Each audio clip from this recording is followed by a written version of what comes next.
Donc nous arrivons au troisième dimanche de Carême avec un texte très compliqué parce qu'il y a plusieurs petits bouts dans ce texte. D'abord, vous connaissez le texte. Il y a la tour de Siloé qui est tombée et qui a tué 18 personnes. Siloé se trouve tout près de Jérusalem, à la sortie de Jérusalem. Vous connaissez aussi l'autre parabole qui raconte que Pilate a massacré des Galiléens. Et la question c'est, est-ce que ceux qui sont morts sont-ils pécheurs ? Ont-ils péché? C'est pour ça qu'ils meurent. D'ailleurs, c'est un ressenti dans beaucoup de religions. Si on a eu une catastrophe, si cela s'est arrivé, c'est parce qu'on a péché. Ben, Jésus va dire non. Non, personne n'a péché.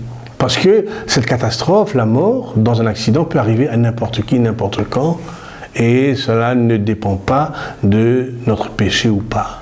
Mais seulement ce qui est compliqué dans cette parabole, c'est que juste après, Jésus va dire, si vous ne vous convertissez pas, vous serez traités comme ceux qui ont péri dans les catastrophes. Alors là, on ne comprend pas très bien. Est-ce que ça veut dire que Jésus va dire que si vous êtes pécheur, vous allez mourir dans les catastrophes ?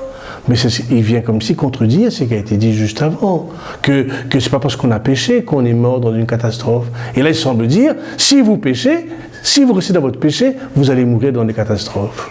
Alors, on se dit, on se tourne en rond, on dit, mais qu'est-ce qui s'est passé? Comment comprendre cette contradiction? Alors, vous savez, dans le texte, il faut toujours aller un peu plus loin. Et quand on va plus loin, alors, nous avons comme une réponse à nos questions.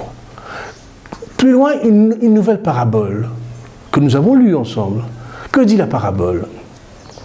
C'est un propriétaire d'une vigne, le propriétaire, celui qui a le terrain, qui a planté la vigne et qui a employé un vigneron pour travailler sur sa terre.